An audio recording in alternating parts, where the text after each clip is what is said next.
আপনাকে ডাক্তার বলার কারণে আজকে 50 বছরের অভ্যাস মিষ্টি খাওয়া ছেড়ে দিলেন, আপনি এত কিছু ছাড়তে পারলেন ডাক্তারের কথায়, তো আল্লাহর কথায় বিড়িখানা ছাড়তে পারলেন না কেন?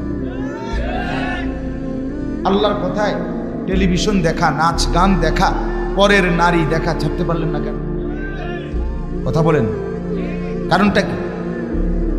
ডাক্তারের কথার উপরে আপনার এতটা আস্থা হইল?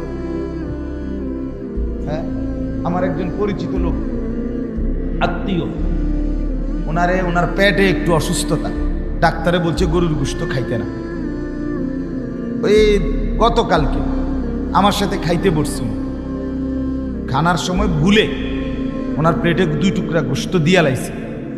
মানে মনে সাপ দেখলো মানুষ এত বড় লাভ দেয় না, না, না, না, আমার